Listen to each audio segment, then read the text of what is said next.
Y'all already know what time it is. Today, we got somebody y'all already know. But do you really know him? You seen him on the screen before. You seen him with us before. He's family. We got the one and only Uncle Dolemite in the building with us today. But we ain't just talking. We getting to know him a little bit differently. You know what I'm saying? To shine a light on him a little bit. You know what I'm saying? Get to know the story behind the voice, the laughs, and the real life behind the mic. You know what I'm saying? So guess who's back? Let's light it up.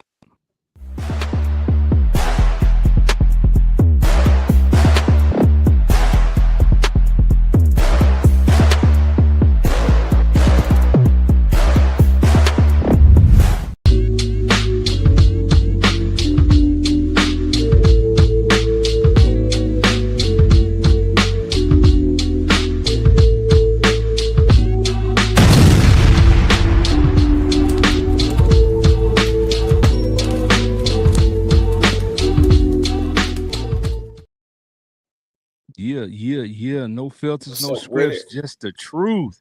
You're now tapped into the fire session. Y'all already know what it is, man. We finna have some fun. We finna dive into these conversations and get to know our guy, you know what I'm saying, on a new level. Cause the man he just keeps elevating. He just keeps doing great things out here. So we just felt the need to make sure that we shine the light on our brother. You know what I'm saying? So Sure. before we jump in here, we got family with us today. Part of our five family. We got Uncle Dolemite. Uncle Dolemite, how you feeling, homie? Mentally, physically, emotionally, you good? Yeah, shit. I'm amazing. Y'all already know I'm always good. Facts. Yeah, man. Yeah, man. It's funny because if you follow him on social media and you listen to his show and then you get a chance to see his facial expressions, sometimes they don't quite match. The energy is there. He's like, yeah, I'm feeling great. But it's like, girl, you don't look like you feeling great. You look like you Bro, finna being punch somebody in the stonewall, face. Yeah, you look like you finna punch somebody in their face. You know what I'm saying? So, you know what I'm saying? But you just gotta believe it. If he say he's feeling amazing, that's what it is, and we're gonna rock with that. So, my guy, welcome back to the show. From a different standpoint this time, you ain't on here talking about no topic. We ain't on here just going crazy talking about stuff. Man, we celebrating you today. So, you know what I'm saying? Let's get it popping. Let's do it. yes, sir. Benji Yes, sir. Banks. Benji Banks, the man, the brand. You good, my guy? I'm good, man. You know how it is. When you get close to your 50s, you know what I'm saying. You do things a little bit different. You know what I'm saying. You just do things a little bit different. You know what I'm saying. You slow down a little bit, just a little bit. You know what I'm saying. You start doing stuff that you haven't done before. You know what I'm saying. So that's about it. Making things happen. Yes, sir. Yeah, we ain't got no trouble to make things happen, but I do feel you, bro. I mean, people don't understand, man. When you get older, it doesn't mean that you have, um, um, less life in you, or you know what I'm saying, or less energy, or whatever the case may be. None of that has to be the case, right? But it's just things change, man. You know, things Facts. that you used to do. Shout out to Dolly, man. He posted a video one day of him at the airport, and they had a basketball court in there, and I felt him on that because he was like, you know what I'm saying. Back in the day, I would have grabbed the ball and went out there and dunked that mug in the court. You know what I'm saying, in the middle of the airport. But now, nah. Yeah, we good. You know what I'm saying? Creating stuff for the grandkids nowadays. You know what I'm saying? Try to make sure you can pick them up and walk. You know what I'm saying? And not crippled out here. You know what Yeah, hey, exactly. Cause it ain't the getting up, it's the landing. I'm saying? hey, I I tell could Facts. people. probably get up there, but that landing gonna be something else. Ooh, the Hey, I tell people all the knees. time, that's the first thing to go, the landing gear and the brakes. You know what I'm saying? It ain't the fact that I can't run fast, it's the fact that I can't stop fast. Yeah, hey man. So I ain't messing with that. People like, man, you want to go out here and do some sprints? No, not really. You know what I'm saying? Yeah, no, I'm good, fam. Not if I could help it. You know, I'm not. I'm just not at that point in my life no more, man. I done did that. I done dunked the basketball. I done shot the basketball. I done scored touchdown. I done did all that. I'm okay with that. I'm okay with being that part of my life is in the past. I'm okay with that. My daughter gonna ask me this week, Dad, can you still do a backflip? I'm like, man, these kids, these kids remember your old glory, man. Man, you should I'm show like, them you should show them the video of the last time you did the backflip. I mean, they know what was happening. Your boy can still get up there. It's just the landing, like Dolemite said. I don't know how that's gonna feel. And that's why I said show them the video because that landing was shaky. I remember. I'm Yeah, just saying, man. You know landing what I'm was talking about? shaky. Landing was shaky, brother. You know what I'm I was saying? like, That yeah. the rollover was dope though. The roll got up, you know what I'm saying? Blah blah blah blah. You know what I'm saying? And got up, you know what I'm saying? But we straight. You know what I'm talking about? Oh We man. made it. You know, ego bruised a little bit, but we all right. Pulled a muscle a little bit, but we, you know what I'm saying? We're gonna be all right. All right, man. All right. So let's fire it up, man. So before we get too deep, we gotta figure out, who Dolly is, you know what I'm saying, as a man. So before there was ever a mic in front of you, my guy, who were you? Tell us about where you from, what your goals and aspiration was about when you was a young lad. Um, honestly, I didn't know. Like as a kid, I was one of them where they like, what you want to do when you grow up? Shit, I have no idea. Honestly, like I think the only thing that I knew I wanted to do growing up was be a school bus driver because that's what my dad was. Right. He had a low rider and a Mercedes. As far as I was concerned, nigga, that's rich to me. So I'm like, shit, if I could be a school bus driver and give me a Benz and a low rider, that'd be living. That's what I want to do when I grow up. Drive school buses, give me a Benz and a low rider. So, I grew up between Compton and the Inland Empire. Like, born in Compton, spent most of my childhood in Compton, but I would move back and forth to the Inland Empire because my dad never left the neighborhood. Like, my Right. dad lived literally up the street from my grandmother's house. Like, that nigga was the definition of a mama's boy. He like, nigga, I ain't getting off the block. Like, I'm cool, nigga. This is where I'm from. Where I'm gonna stay. This where I'm gonna die. So, I was always back and forth with him and my Right. mom. But growing up, I was pretty much the same person that I am right now. Like I was just one of them kids that was quiet, cool. I say something funny every now and then, but I was always to myself, you know. Like right now, as far as compared to the childhood that I had, shit, I'm way beyond any of my ambitions. Cause growing up, shit, it wasn't really much I wanted to be other than a nigga with a lowrider. Like be just like Pops, right? Like just be Yeah. able to chill out and do your thing. Yeah. That's real, bro. Because me and Benji talk about this all the time. When we were younger too. For some of us, I mean, one of our goals was to just be alive as grown men. That's a You know what I'm fact. saying? In the certain areas that you grew up in, certain elements that you grew up around. You seeing dudes leave here early, so you was like, man, first step one, survive, be Facts. alive to see That's a Exactly. fact. adulthood. You know what I'm saying? So, but that's real, man. A lot of times, our goals are based on what we can see. You know what I'm saying? And when I talk to young people all the time, man, I tell them that's the importance of when they become successful, them going back to schools and going back to their neighborhoods and stuff, and letting the other kids and stuff see them be successful, because if you can see it, you can be it. That's what my mentors always told me. So that's why they always surrounded me with people who were in areas that I wanted to be in, because if I could see it and if I could talk to these people, then in my mind it's a reality, and I feel like I could reach that, you know what I'm saying, that height. Yeah. And I feel like that's a lot of what it was with me. And even like with my platform, like what I try to do with Too Much Game, like I try to be that voice that I wish I would have heard. Right. Cause Right. I'm like, if I'd have knew that there was more out there, I probably would have been chasing a whole lot more. But it is what it is. I mean, that comes with the territory though, right? Like you live and you learn, you get to your, you mature, and then you find out, you know what I'm saying? I actually want to do something a little different. And to me, that's solid because your eyes open to a different perspective of life for sure. Yep. Yeah. So, can you recall the first time that you were just, kind of sitting there thinking, and you realized I'm different. I'm not cut like everybody else. Like I got different talent than other people. When was that moment for you? Shit, talent. I don't know, cause it's such a layered question. Like, cause uh, I was raised in a household where I was the only light skinned kid, so I was born knowing I was different. I knew I was different from day one when I looked at everybody in the household and they was all dark skinned and I was yellow. So Well, I can understand that. Trust me. Did they treat you different? Did they treat Trust you me. different?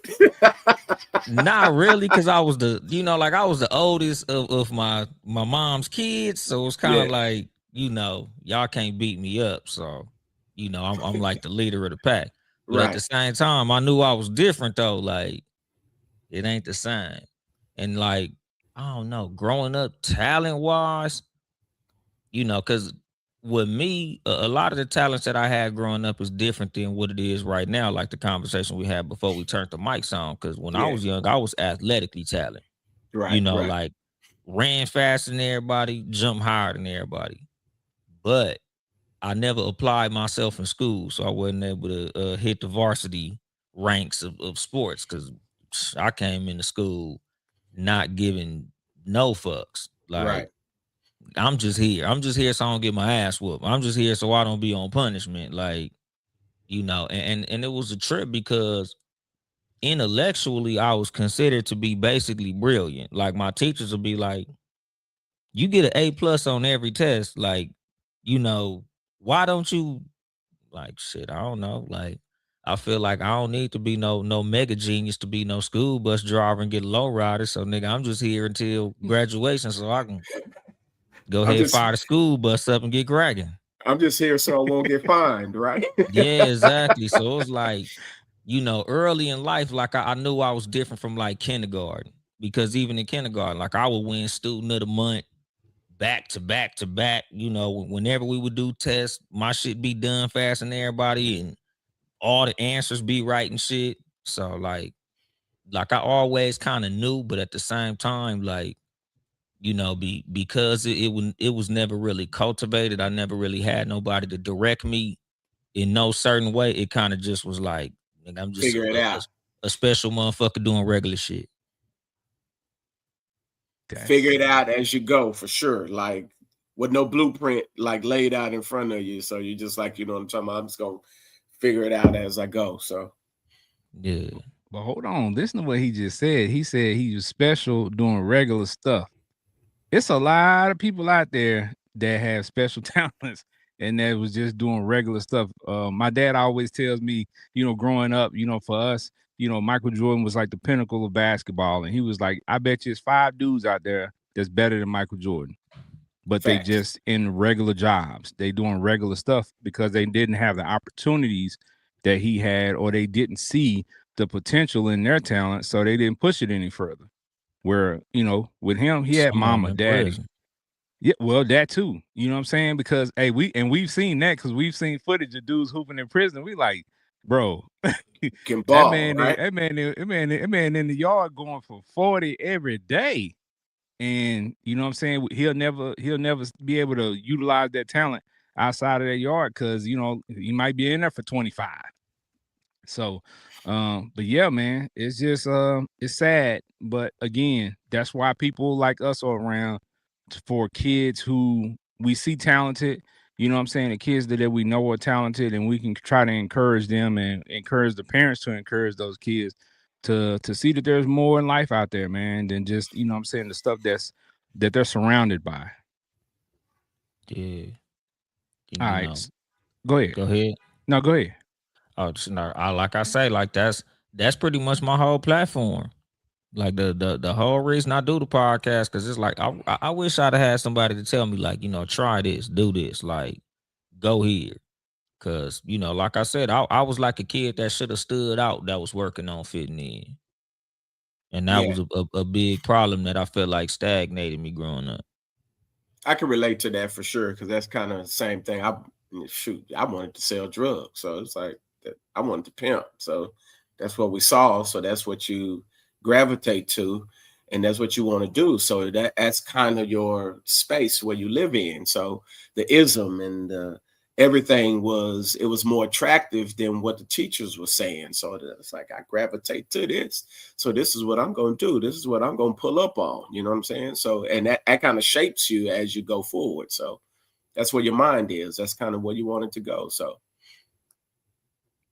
Yep, for sure, Exactly. for sure. All right. So we've been rocking with you for some years now, man. You know what I'm saying? And I've gotten an opportunity to actually come out there to Cali and you know what I'm saying, actually meet you. We were hanging out at Benji's wedding. So, you know what I'm yeah, saying, that was yeah, dope. yeah. And I ain't I ain't taking credit for nothing, right? But we did have a conversation. We did have this conversation, right? On the back of that bus that I'm gonna get to. I mean, on the back of that yacht that I'm gonna get to. You know what I'm Yeah, saying? yeah. But it's those type of conversations that you have with people that, you know what I'm saying, I think I was, you know what I'm saying, I took a lot from that conversation that we had. Let's put it that way. And I'm gonna talk about that a little bit, but we've been rocking with you for a while. We met you as the host of the Too Much Game podcast, but since then you branched out into other things that I said we definitely gonna get into. But we want to talk about the Too Much Game podcast, right? Let's get into that. So, what's the premise of your content? And you know what I'm saying, like, I know you were talking about it just now, like, you want to be able to give game out. So, you know what I'm saying, can you talk to the people a little bit about what your premise is of your platform? Yeah, the Too Much Game podcast is basically like the voice of, the OGs that a lot of us should have had growing up. Like, Right, I feel like the generation before us, like my father's generation, like they used to always tell us about the OGs that will pull you under their wing and, lace your boots up and, teach you things and show you stuff, which I feel like a lot of us missed that.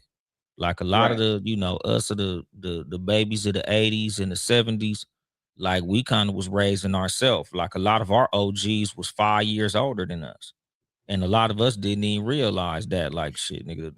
When I grew up and realized a lot of the niggas who I looked up to growing up wasn't that much older than me. I'm like, hold on, nigga, you was right, my OG because you was in high school and I was in middle school. Like, where back in the day, like they had like a neighborhood old head who all the little dudes looked up to. Like, whether that been possibly a dope dealer or a pimp or right. just an old dude with a good job, like, but they all had those father figures. I feel like a lot of that is missing today, where a lot of niggas is like literally afraid of the young niggas. Like it's Mm, all type of memes and shit of niggas being scared of the young man. These little niggas crazy, but right. shit, that's what they said about us, and I'm pretty sure that's what they were saying about the younger generation of back then. Like, so like with me and my platform, I feel like I want to bring that back. Like I want to be that voice that the young niggas could be like, okay, let me check out what OG got to say. Facts. And that's really where we was introduced at on Instagram, finding you on there and seeing you spit. You get what I'm saying? So it was like, yo, like, and I remember hitting up Ken. It was like, yo, we gotta have, you know what I'm saying? Oh, we gotta have him on the show, bring him on for a topic session. And like that was the thing because like it was something that I was familiar with. So it was very relatable. And so that connection right there, and that, what was that? That had to be, was that maybe 5 years ago? Maybe 4 or 5 years ago? Yeah, Yeah, it was I probably think that like was 21, yeah, I 20. think that yeah, I was 21. I think yeah, Yeah, I'm pretty sure it was 2021 for sure. So yeah, yeah, 5 years ago, man. It don't even So feel like that long. right. time flying, man. Time flying for real, man. Facts. But let me ask you this, man. So with this podcast journey, man, we've been doing it, you know what I'm saying, since 2020, and a lot of people jumped in the game during the pandemic, and we've seen a lot of them, start, and a lot of them, you know what I'm saying, come to an end. But we still rolling. Have you ever wanted to quit, bruh? No, not at all. Like I've taken some breaks, because of like things happening in my life, but I never wanted to quit. Like when I decided to start, it was like one of them things where I was like, shit, I'm not gonna quit until I'm forced to quit. Like, Facts. you know, this is my outlet. Like, it's something that I consider to be therapeutic, as well as something that I consider to be a mission of mine. So even if it's something that don't turn into no money, it's still gonna be something I'm gonna do anyway. Like, you know, I ain't made no money off this for real. Like, you know, couple dollars here, couple dollars there, but not nothing considerable. But Right. that ain't what I aim to do it for in the first place. Like, I never saw podcasting as no hustle or no way to make money. I genuinely felt like it was just something to, you know, get my message out there. So, you know, at no point did I ever want to quit. That's actually pretty dope because Yeah. that should be everybody's aspiration right there, especially when you start and you create something. Why would you want to quit it and give up on it, especially if it's like a baby of yours for sure? Well, I think a lot of people would quit because they doing it for the wrong reason. You know, we doing it Yeah, for the same reason. Like we felt like we had a voice, and we felt like we had things that we wanted to get out there that were just not the regular stuff that everybody was talking about. We felt like we had something that we could present to the people, bring people on, put people in front of them that they wouldn't necessarily have access to. So right, that's what our mission has been. And like I said, this is not a labor of, fruitful labor right now. You know what I'm saying? Like we enjoy what we do. We love it. We ain't doing it for the money. But, again, one of my OGs told me early in life, a lot of the greatest experiences you will have and opportunities you'll have won't have a check attached to it. You know what I'm saying? So it might be things that come as a fruit of that, what you're doing, but you might not get paid for that directly. So Yeah, that's kind of what it's been for us because we've been able to make money other ways, you know what I'm saying, right, outside of the show, but directly with the show, not so much, but that's not our aim. right, yeah, cause shit, honestly, you know, like when people ask me what I've got from podcasting, especially in terms of payment, shit, knowing y'all, you know, getting right, into comedy, a whole lot shit. Even, you know, my relationship with Sugar Free, like a whole lot of this shit right, right. came straight from podcasting, where it's like Yeah. a lot of this shit is worth more than money to me. Yeah. Facts, and I Yeah. can agree with that because, like, when you start inviting folks to your wedding, and my wedding was for a Yeah, that was a specific private amount of event. people. You know what I'm saying? That's like private. Like everybody can't pull up on that joint. King came from Texas. You know what I'm saying? Like it was specific amount of people. So to be able to make that connection with you simply through podcasts and then pulling up on events that we put on and stuff like that, and just being solid to me to get that, if you never would have done that, we never probably would have been introduced to each other. So I respect it. Yeah, and it was an honor and a privilege. Thanks for the invitation again. It was a beautiful wedding. Man, you know what I'm Yeah. saying? We Yeah. had to Yeah. get out on the boat, you know what I'm saying? Get out there, you know what I'm saying? Get out on the yacht, you know what I'm saying? Yeah, I had my Dramamine ready because I get motion sickness, so Yeah, I I remember you had I told had me to that. take I was like, my little pills to make sure I was straight. your boy's gonna be it's all right. If you'd have earled on the boat, you'd have been all right. You know what I'm saying? Yeah, I'm Stay like, at man, the I had a hotel at whole Newport. I had a whole suit on. I'm like, nah, I can't be throwing up with this suit on. Oh man, but yeah, like that was to me that was dope, man, because of and that's again that's all generated through podcasting. So something definitely dope came out of that for sure.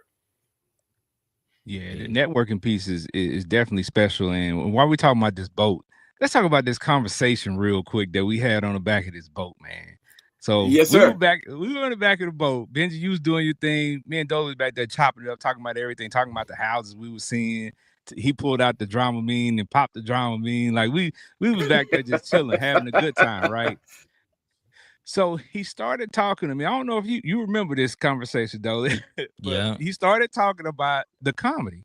He started talking Hmm. about it. He said, "Man, I'm interested in it. I'm thinking about doing it." And I was like, "Bro, there ain't no thought process to it. Just do it. Like, don't even think about it. Like, you got what it takes. You want to do it. Like, it's a natural progression for you. Like, do it. Like I said, I ain't taking credit for him. You know what I'm saying, doing what he do. But I'm just saying, like, when I talk to people and you get a certain energy from people Right. when they talk about stuff and you know that they're really really locked into it. I encourage people, man, to step out and do it, because if you don't do it, it's gonna eat at you and bother you the rest of your life that you didn't take the opportunity to do these things and try these things. Like, it's okay if you fail at something, right? Right. And he knows if you step into comedy, you gonna bomb. There is no comic out there that has not bombed. Every comic has bombed. You're gonna bomb.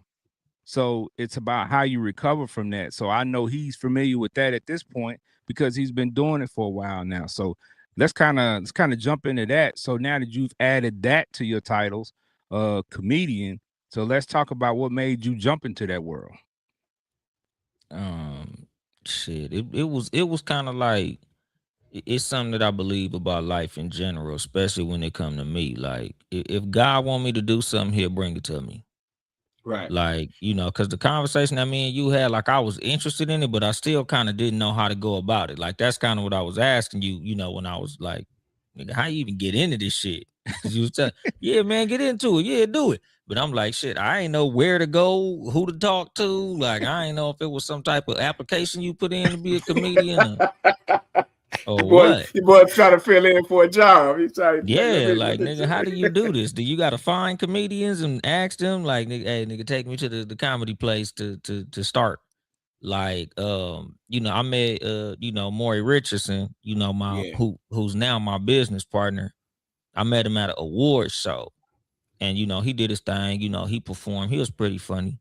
So after, we, just chopping it up, how you do when you network in places, what do you do? What do you do? And I told him, like, yeah, I got a podcast and all this. And y'all know I don't even have guests. Right. Like, Right. it's very rare I have somebody on the fucking show. So, I just happened to fuck around and, have him on the show because he had this whole little spiel about how he was gonna recreate the Cat Williams moment and all this old shit. That nigga was lying. But like, Oh boy, y- huh? yeah, man. So the nigga come on the show, and we had a cool little episode. Just chopped it up. So after the show, he was like, "Yeah, man, you funny. You should come and come to my open mic and see how you like it and shit." Like, it was one of them things where Right. like Big Ken came up. Like, a couple of people who told me, "Man, you should try comedy." I was like, "Well, Right. shit." People keep saying try it. I guess Right. this is my opportunity to try, because again, the shit just walked into my living room at this point, Right. literally. So I'm like, all right, shit, let me go ahead and see if it worked. And shit, ever since that first open mic, I'm like, okay, yeah, because it was the same feeling I got with podcasting, where it was like, shit, I'm gonna do this whether I succeed or not financially. Like, nigga, I just enjoy doing it. So Right. it's been working for me. Yeah, man. We catch you, you know what I'm saying, out there, and your boy your boy be doing some you're hilarious, dog. It's natural. So you can't run from that. So you definitely gotta roll with it. And I know Ken notices that because Ken is a comedian too. He low key, he don't be trying to get on stage and do all of that. But Ken Mm-mm. Ken Ken be hilarious, bro. Don't let nobody fool you. Ken be Ken Shit, be at one killing point it, his man. name on Instagram was Big Ken's Comedy. I'm like, shit, Yeah, Yeah, he's a yeah, comedian. yeah. And man. you know what though? When we had that conversation, I had just come off of, really before the pandemic, a little stretch run of getting started myself, going to open mics, hanging around the comedy club. Like, I was at the Improv here in Arlington, Texas, every weekend. Like, I got to know all the comedians that came through there. You take the pictures, you stand around, you talk to them, you get to know them, you study, study, study, study. And that's really what it is. You know what I'm saying? Because it's just like martial arts. Like, everybody's got a style. And Right. sometimes you study and you figure out different ways to present things. And for me, when I started, it was the opposite. For me, I hadn't done the podcasting yet, but I wanted to. So when I started doing this in this space, I felt like this was my, you know what I'm saying, this was my stage to be able to, to get on here and talk. And when I first started doing the podcasting, it wasn't even a 5 session, it was Yeah. UC Live. And what I was doing during the pandemic was just getting on, live and just basically the same things I was talking about on my timeline, I was just doing it on live. So now I don't like to toot my own horn, but see the side by sides in He all these started that comparison way back videos when. when they were doing that on TikTok and all this stuff now, like I was doing that in 2019, 2020. So, but again, that's one of them things where I allowed myself to, I guess, kind of dim my own light and said, you know what, I got to pick. I got to do the 5 session, or I got to do this. I got to put my energy here. I got to do this. You know what I'm saying? And I should have just did everything and just kept it Right. all rolling because I would have been ahead of the curve. But needless to say,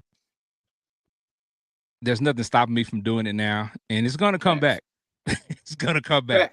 Facts. You know what I'm saying? So just be on the lookout for that. It's gonna come back. But yeah, but that's how that conversation that we had on the back of that boat came about because when you were asking me those questions and we were having that, I figured out that was an opportunity to encourage you to do something that nobody encouraged me to do, right? Nobody encouraged me to get on that stage. Like I just started doing it myself because I enjoyed it.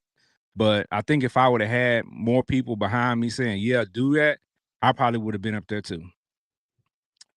Facts. All right. So this is one of those things where you have a different style of comedy. Everybody has a different style of comedy, but where did you get your humor from? Is it pain, environment? Is it just a natural humor for you? I think it's a mix of everything. Like, especially because like I come from a funny family. And I think like most comedians, we can all say that, like, anybody who's ever done comedy know, like, we all got like a funny uncle or a funny auntie. Like, Right. my mom was funny.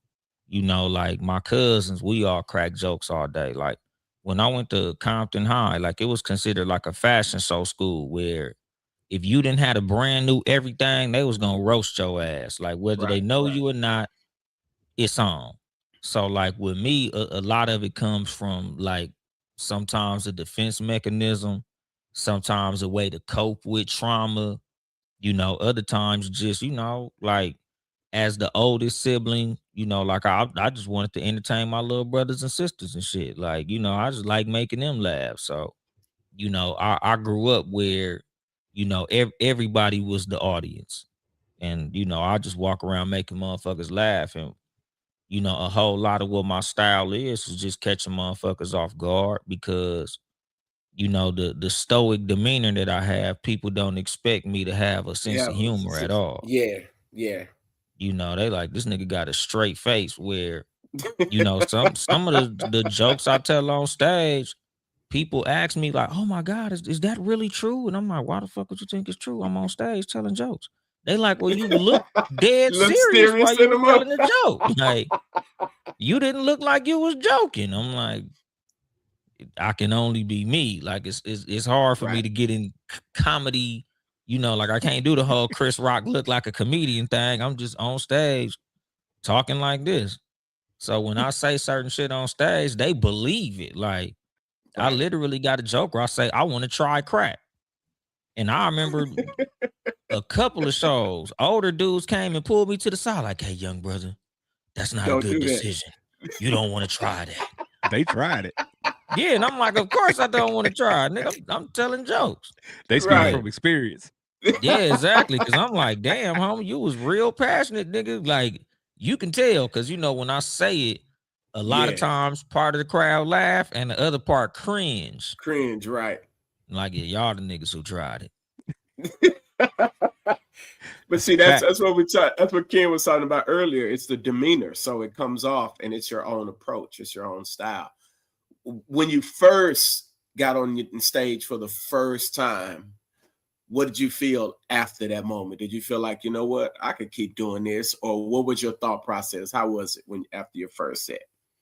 Yeah, after my first set, I felt like, yeah, I think I could for sure do this shit. Because the thing was like, um, my first time grabbing the microphone, it was like terror, like just straight fear.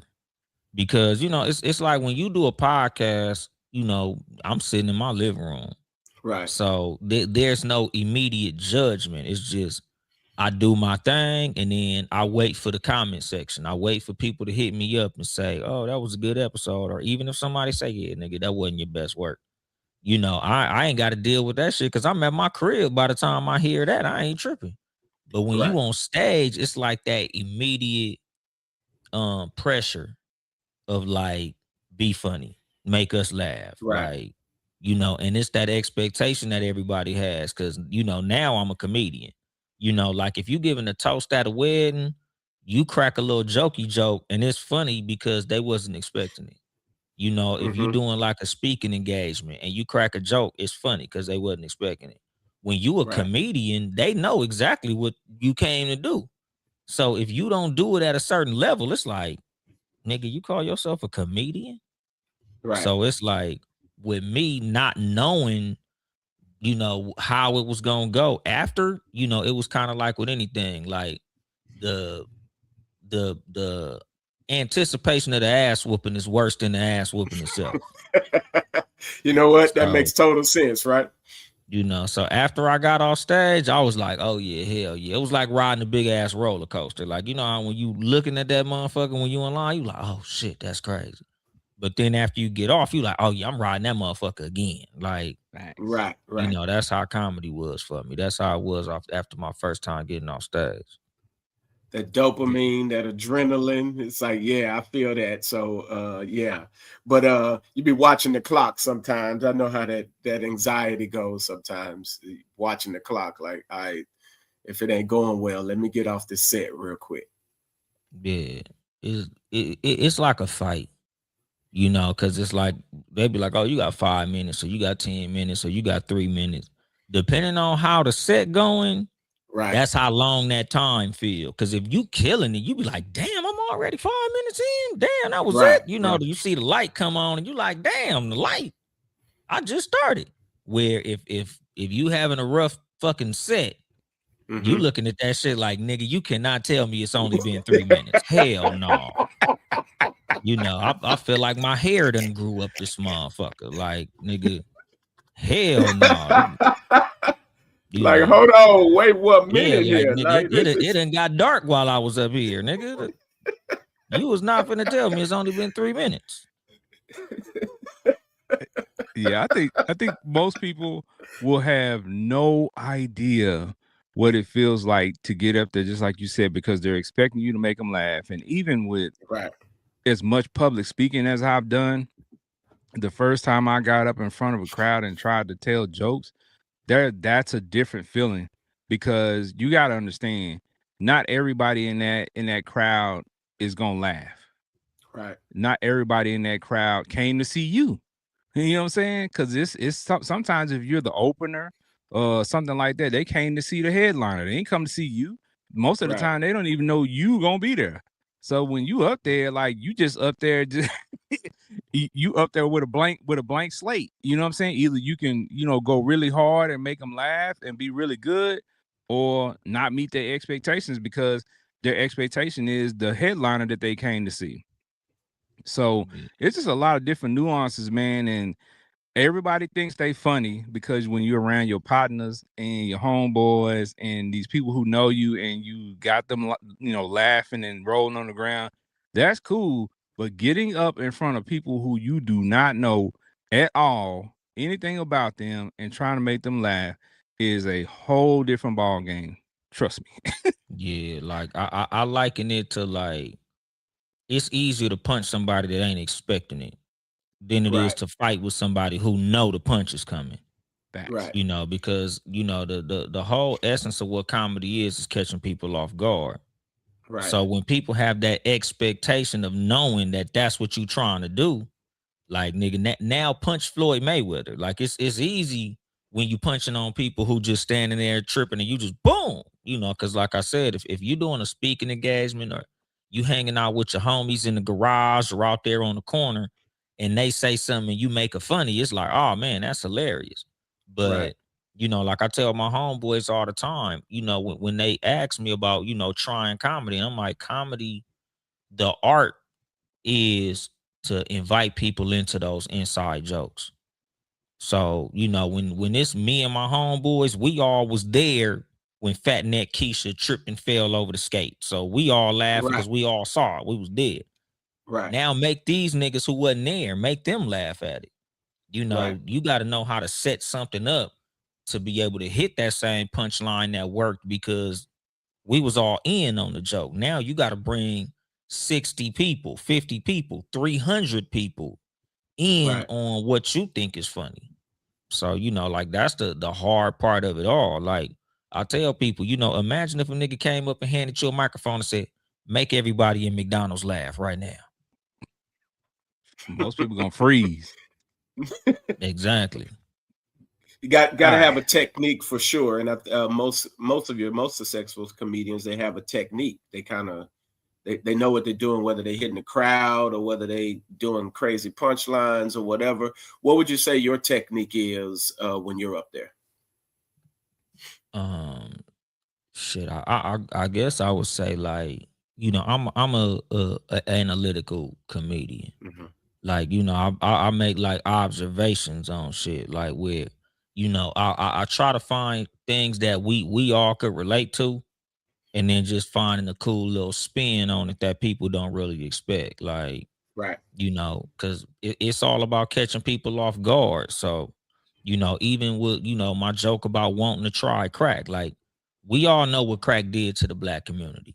So, you Right. know, with all of us knowing that crack is fucked up, you know, I come at it at a different angle, and I'm like, I want to try that shit because even though they say crack kills, you never see crackheads die.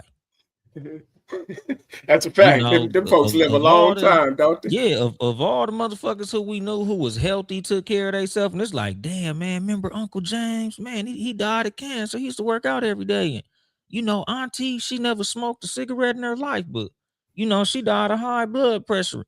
Crackheads, them niggas will get hit by a bus. And you'll see them the next day. Them niggas won't have a cast on their arm or nothing. Them niggas will ride a bicycle with a refrigerator on their back. So You that, That's know, a like, fact too. Them some strong individuals, man. That is a fact.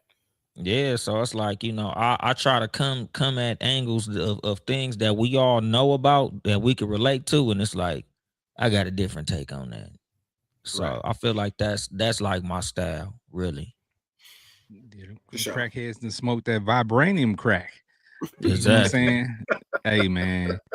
The boy said vibranium crack. Hey man, you know, it can happen. You know, Man, Juice all Lawrence, through the bones. hey, Lawrence Taylor was the greatest defensive player of all time, and he was high on crack the whole time. hey man, Man, hey man, listen, that's infinite wild. energy. Infinite Yeah. energy. I'm telling you, They be shit. going, boy, don't they? They be on the go, boy. You Yeah, can't keep a crackhead from the keep a greatest love crackhead down. story of all time was on crack. Facts. Bobby and Whitney. Bobby and Whitney. Hey, Man. man, crack. This was some amazing shit been done on crack. Crack might be the equivalent of the super contra code, man. You know what I'm saying? The real life Yeah, super up, contra down, code. up, down, left, right. It might be. Just it's infinite strength. You know what I'm saying? Infinite Man, energy, say just right? running through everything. Facts, man. Hey, man. You know what? But yeah, I'm gonna leave that alone because I definitely ain't trying that for sure. Oh yeah, no, Yeah. it ain't for everybody. No, definitely Oh not. man. Yeah. So it's just like Dolly saying, I've observed that too, bro. The shock factor. Like, I remember when I was younger, and this ain't Donnell Rollins. I remember when I was and they started laughing at him. I'm gonna have to school y'all on that clip from the Breakfast Club, but Oh yeah, that was funny. but because black folks will do that. You be trying to have a real serious moment, and dudes is laughing at you. But that's just the way we rock. But yeah, man. When I was younger, I was telling the joke. I think to some family members or whatever, and they was like, "Well, act like you on the stage." I think I was like 13 or 14. So I had seen some other comedians do this, and I got up there and I was telling jokes, and I kind of got lost. And that's one of those things you figure out about the art. Sometimes you have jokes, you remember your set and stuff like that. And sometimes you get up there and your memory just start sputtering. And you're like, man, I forgot where I was going with that. and then you got to improvise, right? And you know what I'm saying? I think in that moment I got up there and I was talking in front of my family members. I was like, you know what? I like titties. And then I just went on this rant. But that's when I discovered that that's what it's about. That's what the improvise. punchline is about, right? Just trying to find a way to shock people and give yourself some room to work, you know what I'm saying, off of that, because the greats have a path of the way they go or they remember their set.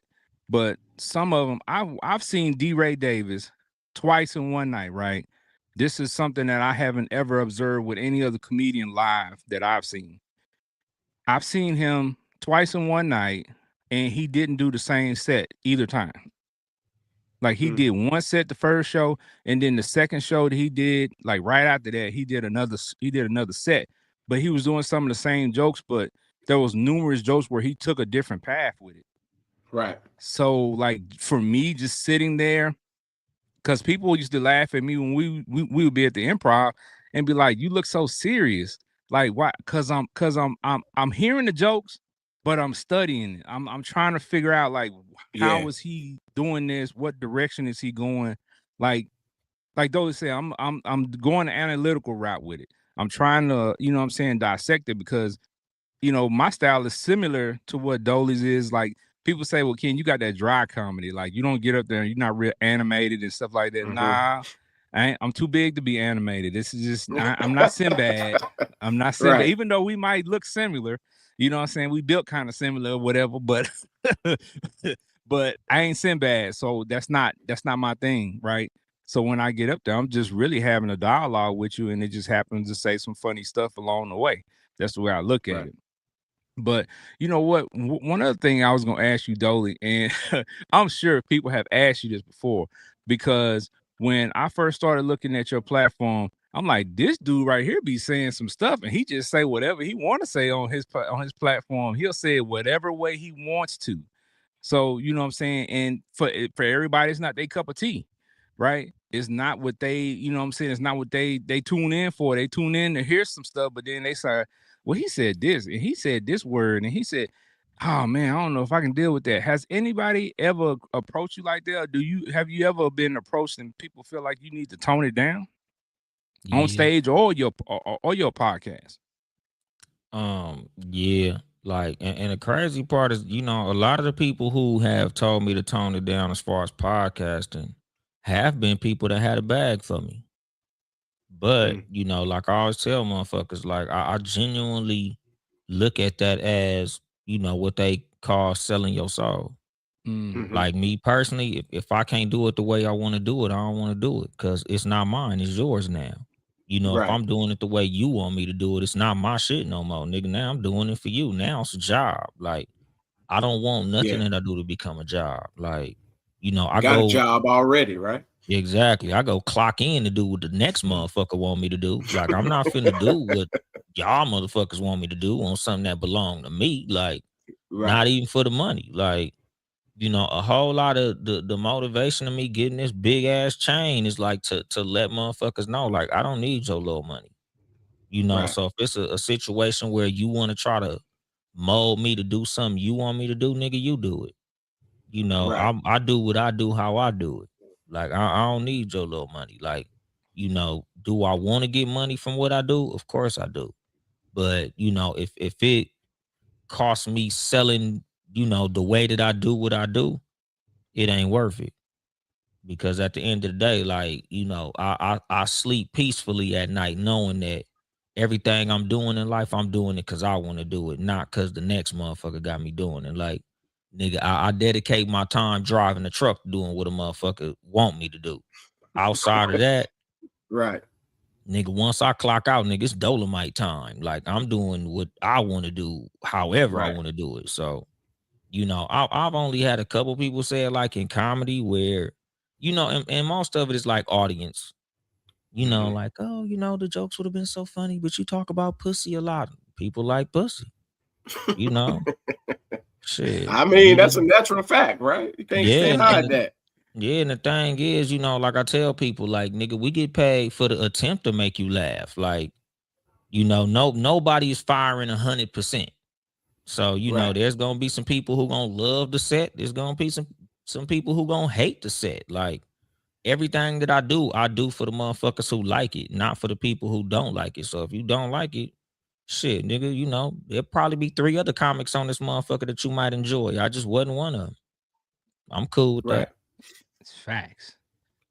And I All dig right. that because you to yourself be true, and that overall at the end of the day, shoot, when you can go to sleep at night knowing you was true to yourself, that I think that's invaluable. So I dig that. Facts, facts. All right. So when it comes to your content across the board, whether it be comedy or whether it be on your podcast, is there a line that you won't cross? Are there things that you will not touch?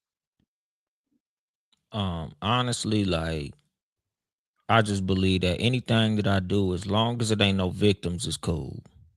Mm-hmm. Like because I don't go out of my way in no way to hurt nobody.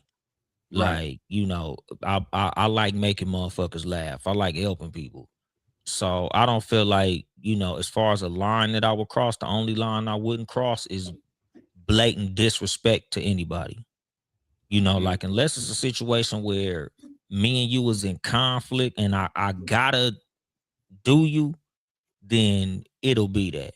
But as far as like a line I wouldn't cross, like, you know, because like, you know, everybody who follows my show, you know, and even people who've seen me on stage, I use the word bitch a lot. You know, I call women bitches a lot, but a lot of it is a general term. So I Mm-hmm. never mean it in the context of all women are bitches. I'm talking about bitches specifically.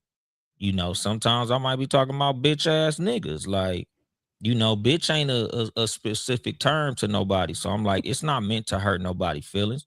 It's meant to talk to the group that I'm talking to. I'm talking to bitches. Right. So if you feel hurt by it, the shoe fit. You Right. know, and again, I didn't say it to hurt your feelings because even, you know, with the things that I say about certain shit, when I talk about certain people, even if it might sound disrespectful, you know, it's like who you love, you correct them. So, you Right. know, if I'm talking about bitch ass niggas, I'm trying to stop you from being a bitch ass nigga. You know, like I said, you know, in the clip, like bitch ass niggas going to hell. Like you don't want to Right. go to hell, quit being a bitch ass nigga. Cause you know, God don't like that. That ain't from the Lord. God don't make bitch ass niggas. your So boy, your boy coming, your boy trying to save him from me. Hey, but you know what I'm saying? That's just authentic because it truth be told, if nobody ever told you that you was this type of person, how would you know? Nobody's ever yeah. said it, and that some of us are just bold enough to tell you. You know what I'm saying? Like you, hey man, like you're a little awkward, man. You're a little special. You know the type. You're you're a little off the rocker a little bit. Somebody need to tell you. So I dig it. Yeah, cause Jesus wasn't no bitch ass nigga. You know, that's Got the to thing. got to shake People weight. think, yeah, people be thinking like, oh man, you know, he turned the other cheek. Jesus wasn't no bitch ass nigga because he went and flipped You the better tables on believe the it. money changers. Like You better Jesus believe was it. just as gangster as anybody, nigga. Jerusalem wasn't no punk ass place. Like Jesus was That's a from the fact. ghetto. He had That's a some fact. hood niggas with him. Like, you know, I forgot the book in Luke, but you know, it said, nigga, if you don't have a staff, sell your garment and get one. Like Go get one. all Yeah. all his homies was strapped up. Like, you know, That's Jesus wasn't no bitch ass nigga at all. So, you know, that's not from the Lord if you a bitch ass nigga. go You know, if sell they your say, sword. what will, huh? The time has changed. If you don't have a sword, go get you one. Yeah, That's nigga, actual sell, scripture. yeah, sell your garment and get one. Like, I remember Yes, that sir. specifically. So it's like, shit, nigga, Facts. Jesus wasn't no bitch ass nigga. Like, you know, if you say, what would Jesus do? He wouldn't do no bitch shit. That's a So, fact. you know, that's the Thug life. thing. If, He was people don't like to journey into that part because they try to make him this pristine dude with the perm and he's chilled out. But yeah, he didn't play no games. He wasn't no pushover. yeah, he was a real nigga. Like, you know, Jesus was a lot closer to Malcolm X than niggas think. You know, That Jesus is was a fact.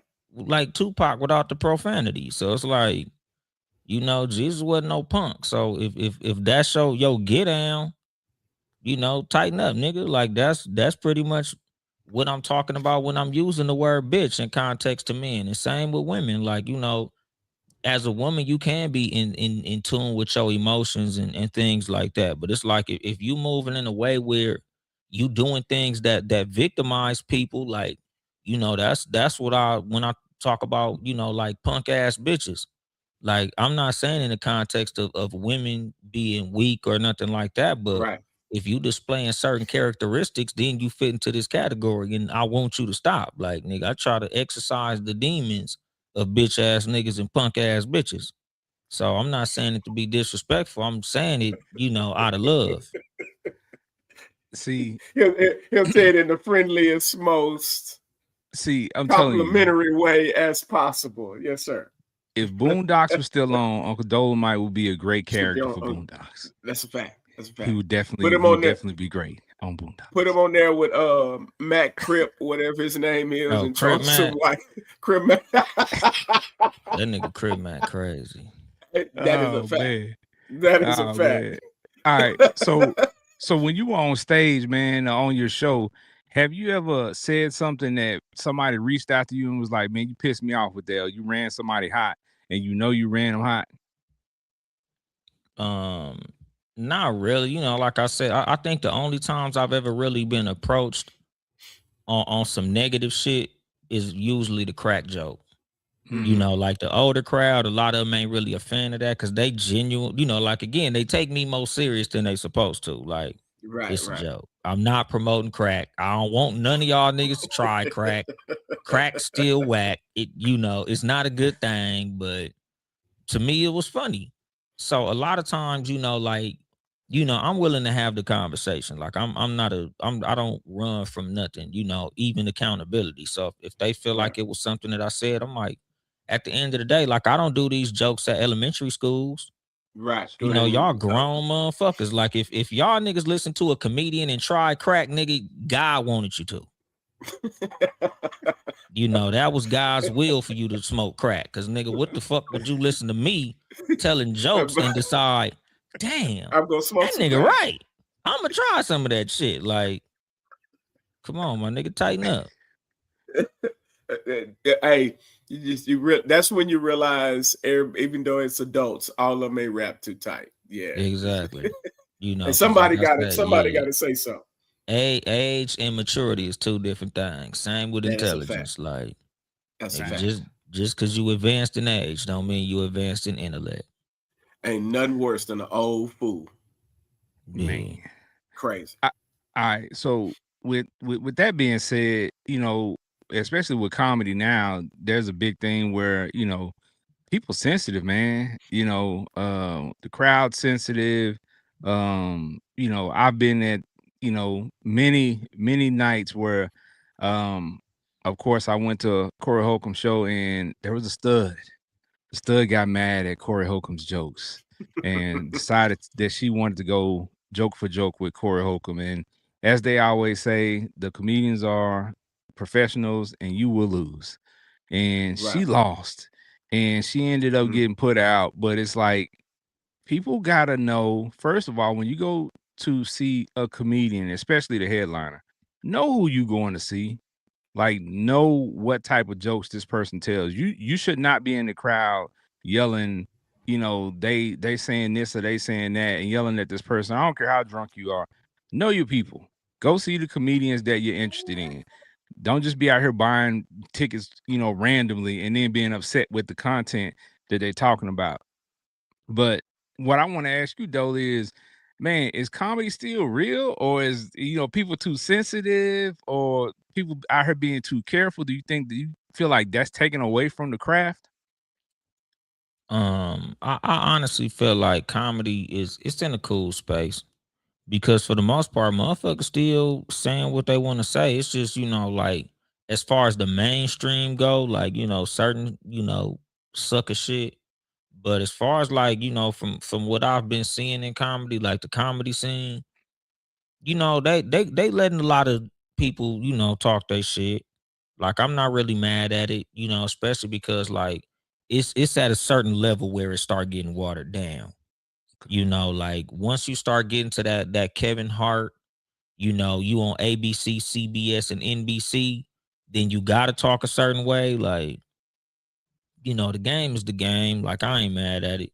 But as far as like, at the ground level, in its essence, it's still where it's been. Cause shit, we still telling the same type of jokes that I grew up hearing. Like, 90% of what I say is the shit I grew up hearing. So, again, like the only times I've been approached is, by people who, just take some shit serious that wasn't supposed to be serious, but it's never like, oh my God, I'm clutching my pearls. I can't believe you was using all that profanity. Like, nigga, we was raised on this shit. Like, Richard Pryor has gotten us to this place, and I'm glad we got here because, we exercising our First Amendment right. Like, because the funny thing is that was one more time I got approached. A stud approached me after a set, but like I told him, I'm like, how you mad at me? Because I said studs got the best pussy. But that's why she got mad at me. I said, shit, y'all got brand new pussy. I'm like, don't get mad because it's probably true. Like, I'm sure you probably got some bomb pussy. You still a girl. Your pussy got low mileage because you act like you don't got the motherfucker. You be hiding it. Anything that's valuable, people hide. You probably got some of the best coochie running around this motherfucker. It just brings up a very, very, very odd memory for me when you mention studs. So yeah, I've been hit on by a stud before, man, and A big one. like Big not stud. no pristine stud, but like a stud that's taller than me. You know what I'm saying? I'm like, man, this is some wild game right here. But And she man, rolled up on him. She ain't just wrote up approached. on, She yeah, rolled up on him. Got in Yeah, his and face. wow. studs under all that baggy shit, they be built like Megan Thee Stallion. I Studs don't be hiding understand. some bodies up under them baggy ass clothes. That's a fact. That's a fact. Yeah. Well, They be having triple D's up under them damn button up shirts. I just couldn't see it at the time. You know what I'm talking about? I'm like, man, this is wild. You know what I'm After she saying? got This is undressed, crazy. you'd have seen it, cause shit, they take them clothes off, boy. They be built that from man Man, all said that insane. basketball they be playing. that man said he was not he is not Michael Jackson. He does not like to climb trees. And that chick was just too tall for him. You know what I'm saying? Listen, Like man, she I'm all of 5'9". I was like, yeah, no, I'm good. She about 5'11", 6 feet. Yeah, I'm like, yeah, no, Yeah, and I'm they good. could hoop, they could dress, they got all the best hats. I don't know where studs buy their hats from, but you always see studs with the flyest baseball caps. Like, they don't sell that shit at Lids. They must got a secret baseball cap store called Studs. Cause Studs steeds. always got the clean baseball caps. Man, Oh insane. man. That's wild. You know what? We talk about like the sensitive nature of comedy and stuff like that. And you know, that's that new stuff, man, because I think my first comedians that I recall now, you got to be a real comedy head or real old person to remember these two comedians. But um mentioned Richard Pryor, of course. But as a kid, my grandfather had a bunch of 45s, and he had two 45s that I used to listen to on a regular basis as a 7 or 8 year old, and it's Pig Meat Markham and Mom's Mabley. So those were my two go-tos. And if you know those two comedians, especially Mom's Mabley, raw, Right. real raw, like in her vernacular and the way she talked and her jokes. So these are the jokes that I was exposed to as a 7 or 8 year old. So the rest of the jokes that I've heard throughout my life definitely wouldn't offend me because that's where my start was, right?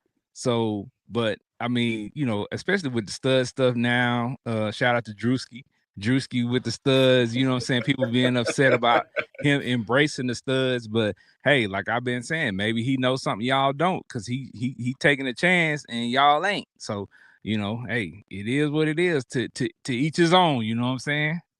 Yeah, they got the low mileage coochie. All right, man. Let's get a little personal, man. Let's get a little personal, man. We got a few personal questions we want to ask you, man. What keeps you grounded, man? Because what you do takes a lot of energy, takes a lot of creative energy. So what keeps you grounded though outside of being on the stage and being on the podcast? I don't know, like the understanding of the existence of failure. Like because motherfucker done took some losses. So like, Right. at some of the highest points of my life, I've followed that up with some of the lowest points. Right. So it's like, with the understanding that failure is a reality in anything that you do, and anything God give you, he could take away Right. just as fast as he gave it to you, if not faster. Like I keep a certain level of, just staying even keel. Like I don't never get too high on myself or, start believing my own press, cause one mistake and all this shit could be gone. Like, Right. I let myself get ahead of myself and start thinking that it's something that it ain't. God, he got a cold way of being like, all right, nigga, watch this. Right. So It's I, fact. I walk around with appreciation for everything that I've been given. All right. And man, you know what? That truth be told, man, that was one of the things that when we first connected, that was one of the things that I thought uh, uh, was the dopest part about you. Is you seem level headed, you seem grounded, you speak your truth, you speak your mind, but not some dude just out here wilding out, just doing whatever. It seemed like you learned from life as you went forward. And in retrospect, in hindsight, you kind of be like, yeah, I made some mistakes, but everybody don't have that conscience to where they like, you know what I'm saying? Like, I don't want to do this. I don't want to feel that way again. So let me go a different way. Let me try a different route. Let me go a different direction. That was one of the first things I thought was dope about you when we first connected. So All Yeah, right. man. Go ahead. Go Go ahead. ahead. No, go ahead. Nah, go ahead. Go ahead. Go ahead. I wasn't finna say shit important. I just was finna fucking ramble. Don't even trip. No, That no, shit no. wasn't You nothing. good. Nah. Like I said, I was just gonna ask, what's the biggest life lesson that you were forced to learn? Kind of like Benji was saying. Most of us we experience things in life, and as I always say, the greatest teacher seems to be pain, because that's what we right. remember. Those things that hurt us the most. So, what's the biggest life lesson that you had to learn along the way that you could pass on to other people? Murphy's Law. Like, Mm, shit can always go fucked up. Like, Mm, no matter what. And that in itself is the beauty of life. Like the fact that, success feel better because that failure is real. Like to appreciate life because that death is real. Appreciate every meal because hunger is real. Like, whenever I'm in a moment of something going right, I appreciate it because I know like this shit could have went horribly wrong. Like I appreciate getting home every day from work. Like I appreciate every time, right.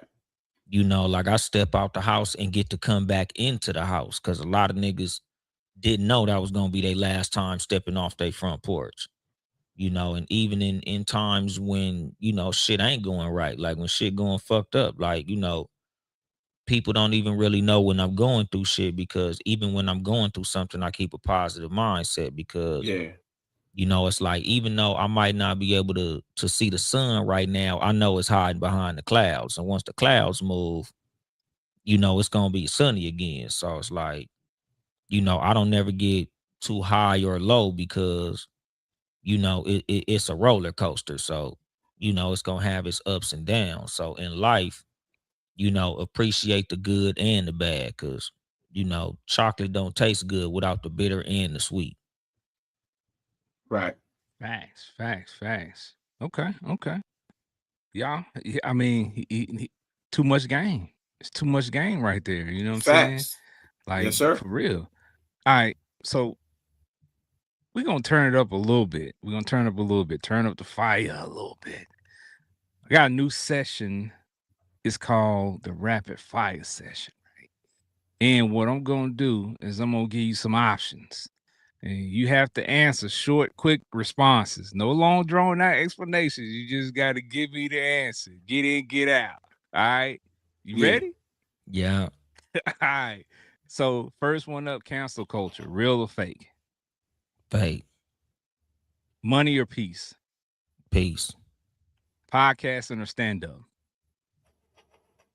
Shit. Podcasting. What thing you never joke about? The people that wear yarmulkes. Facts. Most overrated thing in the culture right now? Money. Okay. All right. That went well. I knew that podcast and the stand up might trip him up a little bit. Yeah, that's the hard. Just a little bit. Just a little bit. It might trip him up a little bit, Just but a little hey, bit. he made it. So we gonna move on. We're gonna get ready to wrap up. But before we wrap up, when it's all said and done, what do you want Uncle Dolemite to mean to the people when they go and they hear about the podcast, when they hear about your stand up? What do you want your name to mean to people? That I had a positive impact on everybody who I came across.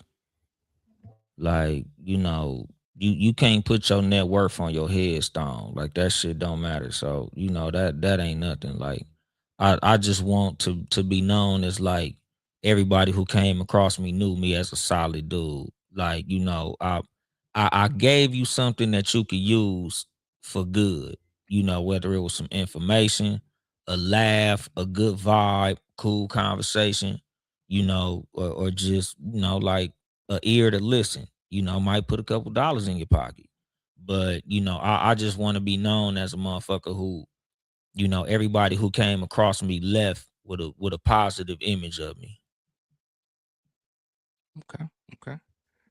And that's definitely dope. And we feel that way about you, my guy. You one of the most solid people we've we've had the opportunity to meet, man. And like I said, the conversations that we've had, the off on the show and off the show, on camera and off camera. Yeah, it's been a pleasure to know you, bro, and to see your trek, to see you elevate. And like I said, when I see certain people, especially people that doing things and you see them elevate, man, it's a great feeling, man. And we've been blessed since we've been doing this show, over the last Yeah. 5 years plus, to see a lot of people come through here and elevate, over the time. So that's a blessing for us to be able to see people, climb and grow.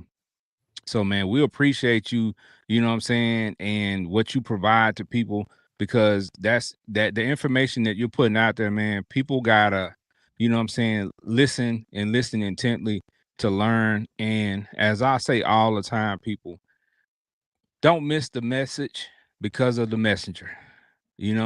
Sometimes people look at the outside, people look at the delivery and miss everything that person's saying. Because there's some people that look amazing and that have all these bells and whistles and ain't saying nothing. Yeah. So, follow the right people. Make sure your algorithm is on point. Make sure your content that you are intaking is on point and that you're learning something from it. Because Facts. everything can't be all about entertainment, bro. Everything ain't entertainment. You got to learn some stuff at some point in time. You would hope so. Yeah. Yeah, because shit, I say that about social media all the time. Like, you can use social media to learn a lot of shit. Yep. You can learn how to fix a sink, build a house, change your Facts. oil, change your brakes. Or you could just sit there fucking off time and waste hours and upon hours scrolling fuckery. Right. So it's like, everything is in how you use it. But, like, I appreciate y'all too. Like, as far as like motherfuckers who I met through podcasting, like, I actually got to break bread with y'all in person in Yeah. real life. Like, I done been to multiple events with Benji. Like, Right. we had the cigar video shoot, the wedding, we had some sipping paints. Like, I met you at Benji wedding, Big Ken. Like, the shit, it's been dope. Like, Right. like I said, a whole lot of what I got out of podcasting is, just these relationships of being able to kick it with y'all and, just know y'all in person and shit. So, it's greatly appreciated. Man, No we got some doubt. more stuff. We got some more stuff coming up. You know what I'm saying? But like I said earlier, we're in old man mode. You know what I'm saying? We're taking care of houses and stuff, and children and grandkids and all that type of stuff. We'll break out the shell in a little while and hang out a little bit. Thanks. All right, Uncle Dolemite. Let the people know how they can contact you so they can lock in with you, bro, and follow your platforms and figure out when these events is happening so they can pull up. Shit. For the most part, Instagram Uncle Dolemite, Uncle Dolemite, because niggas be putting DOLO and shit, but it's DOLEMITE, Uncle Dolemite. TikTok, Yo Mama Boyfriend. YouTube, the comedy is under Uncle Dolemite on YouTube. The podcast, everything is Too Much Game, TOO Much Game, not the number 2, because I ain't number 2, number 1. But yeah, I'm easy to find. Yeah. All right. Check him All out, right. man. It's solid content, man. Yes, sir. Facts. All right, Benji Banks, the man, the brand. Talk to the people before we get up out of here, my guy. Man, listen, I ain't got much to say, man. I'm hungry at this particular moment in time. So you know what I'm saying? I'm gonna take the wife out. So like I said, man, we're in our old man stage. You know what I'm saying? Taking vacations and planting gardens and buying acres. You know what I'm saying? Like that's the space we on. So you know what I'm saying? Like, hey, Dolly, all I'm gonna say is when I get this 20 acres. I'm gonna holler at you. I'm gonna tell you to pull up. You know what I'm saying? Tell Ken to pull up. You know what I'm saying? Be ready to go fishing or something. You know what I'm talking about? That's all I'm Shit, saying. I'll be there. I ain't nothing but a phone call away. I'm pulling up. Yes, sir. Yes, sir. It's coming. It's gonna happen. You know what I'm saying? Invite everybody out. Be like, listen here, come down and chill. But we got a 10-mile lake out back. Call it Lake Varnell. Catfish is delicious.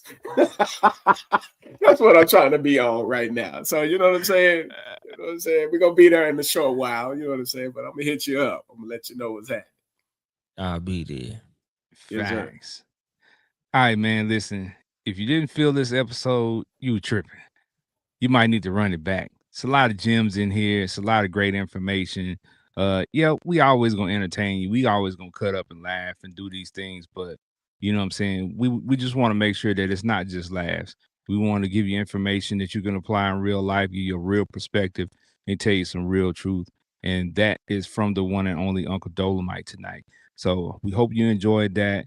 And that's what the 5 sessions is all about. Not just about the conversation, but about the connections. Not just about the entertainment, but about elevation. And that's what we like to see our people do, is elevate for sure. So you already know you've been rocking with Trish Michelle, Benji Banks, and Big Ken, and our special guest, Uncle Dolly. Family for real. Thank you, our brother, for coming through, tapping in with us. We appreciate you. Y'all make sure y'all like, share, and subscribe on all platforms. Just make sure you don't, miss out on none of the episodes or none of the sessions. Tap in with us.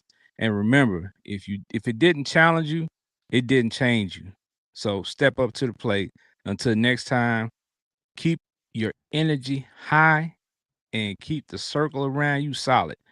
See the guys in front of you right here on this platform? Solid guys. So I'm good. Y'all stay lit. It's the fire session. Peace.